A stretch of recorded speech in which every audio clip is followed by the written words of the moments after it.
কে বলে দাঁড়িয়ে পানি খেলে নাকি শয়তানের প্রসাব খাওয়া হয়, এটা কি হাদিস সম্মত? অনেক সময় রাতে পিরিয়ড বন্ধ হয় কিন্তু সে সময় গোসল করা সম্ভব হয় না, এক্ষেত্রে করণীয় কি? বাবা ও ভাইয়ের সামনে চুল খোলা রাখলে কি গুনাহ হবে? নামাজের নিয়ত কি বাংলায় করা যাবে? আমি এশার নামাজ রাত 11টা বাজে পড়ি, আমার নামাজ কবুল হবে কিনা? আমি শুনেছি গোসল করার পর কলা ফল খাওয়া নিষেধ বলে হাদিসে উল্লেখ আছে, এটা কি সত্য? নামাজে কেরাত পড়ার সময় যদি কোনো জায়গায় টান বা গুন্না দিতে ভুল হয়ে যায় তাহলে কি নামাজ ভঙ্গ হবে? আজান অবস্থায় নামাজ পড়া যাবে কিনা? মেয়েদের জন্য বাবার বাড়িতে যাওয়ার পর কি কসর করতে হবে নাকি পুরো সালাত আদায় করতে হবে? নবজাতকের জন্মের পরে আজান কি ছেলেদের কানেই দেওয়া উচিত নাকি মেয়েদের কানেও দেওয়া উচিত? তাহলে আর বিলম্ব না করে চলুন আপনাদের করা ইতিমধ্যে যে প্রশ্নগুলো আমরা দেখতে পাচ্ছি আমাদের সামনে চলে এসছে সেগুলোর জবাব দিতে শুরু করি। জান্নাত তালুকদার এটি থেকে আপনি লিখেছেন, অনেক সময় রাতে পিরিয়ড বন্ধ হয় কিন্তু সে সময় গোসল করা সম্ভব হয় না, এক্ষেত্রে করণীয় কি? আপনি পরবর্তী সালাতের ওয়াক্ত হওয়ার আগে আগে গোসল করে ফেলবেন। ওমর ফারুক আপনি লিখেছেন, আমি শুনেছি 3 বার বিসমিল্লাহ পড়ে কাপড়ের কোনা ধুলে পুরো কাপড় পাক হয়ে যায়, এটা কি সঠিক? আপনার কোনো কাপড়ে যদি ময়লা লাগে, কোন জায়গায় লেগেছে আপনি জানেন না কিংবা বেশিরভাগ জায়গায় লেগেছে, আপনি যে কোনো কোনা ধরে বিসমিল্লাহ 3 বার পড়ে ধুয়ে ফেলবেন আর আপনার পুরো কাপড় পাক হয়ে যাবে। ব্যাপারটি তো সহজ নয়, বরং আপনাকে পুরো কাপড় পাক করার জন্য চেষ্টা করতে হবে। যদি সেটা অস্পষ্ট হয়, কোথায় হারিয়ে গেছে আপনি না জানেন, আর যদি জানেন তাহলে যেই জায়গা না পাক লেগেছে শুধুমাত্র ওই জায়গাটাকে ধুয়ে আপনি পাক করে ফেলবেন, তাতে ইনশাআল্লাহ আপনার কাপড় পবিত্র হয়ে যাবে। সুমনা এর দিকে আপনি লিখেছেন, নামাজের নিয়ত কি বাংলায় করা যাবে? নিয়ত মানে তো মনের ইচ্ছা, মনের যে ইচ্ছা, মনের যে টার্গেট, মনের যে লক্ষ্য, আপনি কি নামাজ পড়ছেন, কোন সময় পড়ছেন, এটাকে উপস্থিত করতে পারা, এটাকে জাস্ট আপনার মাইন্ডে আপনি হাজির করলেন, মুস্তাহাজার যেটাকে বলা হয়, সেটাই যথেষ্ট।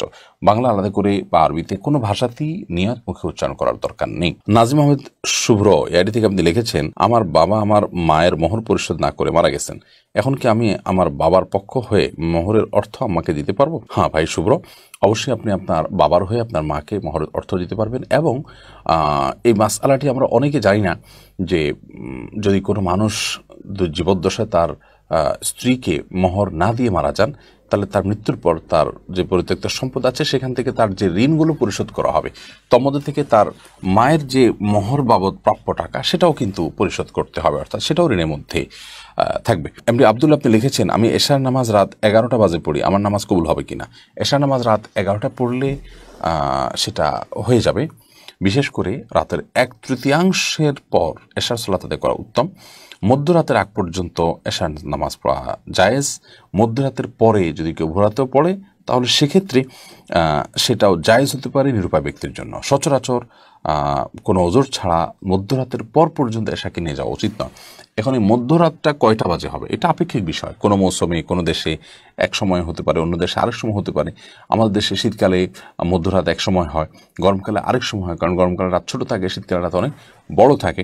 তো এটা ভ্যারি করবে যে সূর্য ডোবা থেকে নিয়ে শোবে সাদেক বা ফজর ওয়াক্তে শুরু হওয়া পর্যন্ত পুরো সময়টাকে ভাগ করে তার ঠিক মাঝামাঝি যে জায়গাটা সেখানে হলো আপনার আমাদের সীমানা, তার আগে আগে আমাদেরকে এশার সালাত আদায় করতে হবে। আর পরে করলে আদায় হয়ে যাবে, যদি ফজরের সালাতের ওয়াক্ত হওয়ার আগে আগে তাহাজ্জুদের সময় 3টা-4টা বাজে রাত পড়েন তাও আদায় হয়ে যাবে, বাট এটা অনুচিত এবং এরকম বিলম্ব করা উচিত না। নবী করিম সাল্লাল্লাহু আলাইহি সাল্লাম ওয়াক্ত মতো সালাত আদায়ের উপর আমাদের খুব বেশি গুরুত্ব আরোপ করেছেন। সিরাত উর্মি ইসলাম এআইডি থেকে আপনি লিখেছেন, বাবা ও ভাইয়ের সামনে চুল খোলা রাখলে কি গুনাহ হবে? না, বাবা বা ভাইয়ের সামনে চুল খোলা রাখলে মেয়েদের জন্য গুনাহ হবে না। নিয়ামতুল্লাহ আপনি লিখেছেন, আজান অবস্থায় নামাজ পড়া যাবে কিনা? আজান চলাকালীন নামাজ পড়লে কোনো অসুবিধার নামাজ হয়ে যাবে, তবে ধরুন আজান শুরু হয়েছে, তখন আপনি নামাজের নিয়ত না করে আজানের জবাব দিবেন এবং আজানের জবাব দেওয়া শেষ হয়ে গেছে, তারপর আপনি এবার সালাতের নিয়ত করবেন।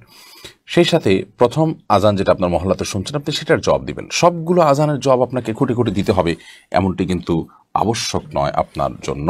মেহেরুনি আড়ি থেকে আপনি লিখেছেন, এশার নামাজ কাজা হলে ভিতরের নামাজও কি কাজা আদায় করতে হবে? জি, এশার নামাজ যদি কাজা হয় তাহলে সেক্ষেত্রে ভিতরের সালাতও তার সাথে আদায় করবেন। মেয়েদের জন্য বাবার বাড়িতে যাওয়ার পর কি কসর করতে হবে নাকি পুরো সালাত আদায় করতে হবে?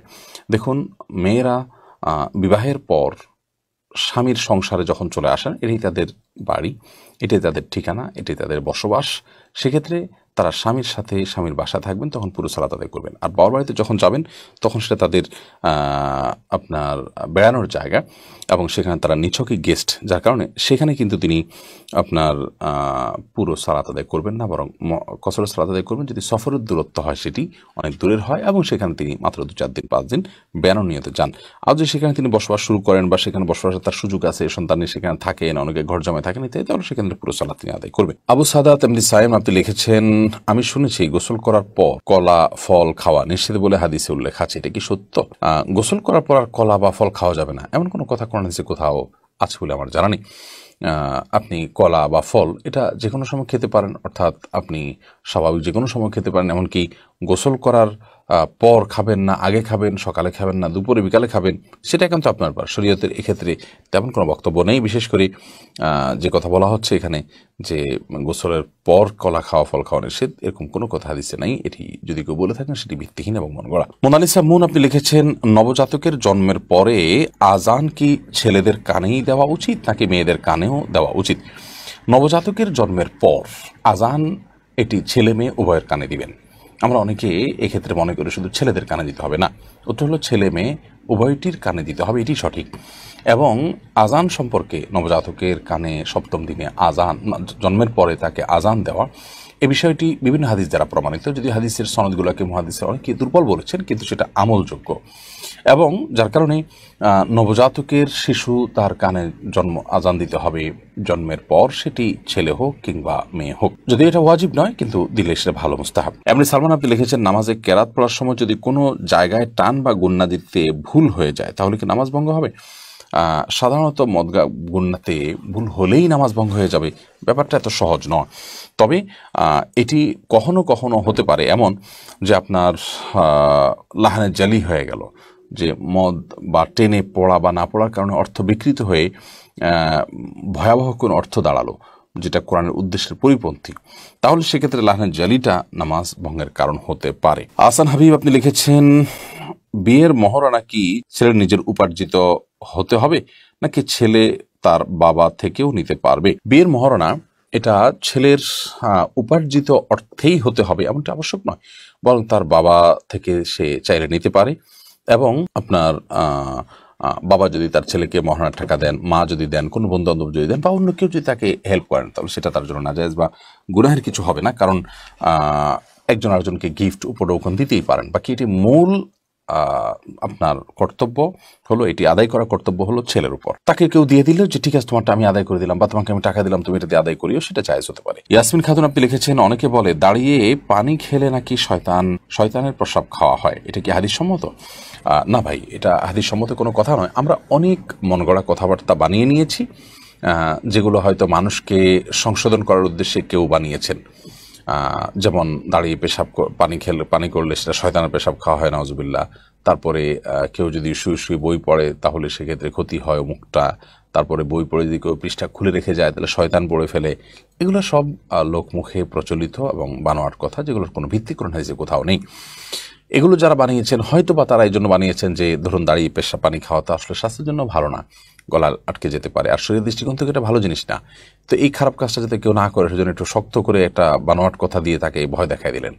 তো এই ধরনের বিষয়গুলো সৎ উদ্দেশ্য করা হলেও অনুচিত এবং নাজায়েজ। কারণ মান কাযিবা আলাইয়া মুতাআম্মিদান ফালিয়াতাবাওয়া মাকআদাহু মিনান নার। নবী সাল্লাল্লাহু আলাইহি ওয়াসাল্লাম বলেছেন, আমার নামে যে মিথ্যা কথা বলবে, মিথ্যা কথা রটাবে, সেই জন্য তার ঠিকানাকে জাহান্নামে জেনে রাখে। বিধায় এই ধরনের আপনার এই ধরনের কথা বলা এটা জায়েজ এবং গুনাহের কথা।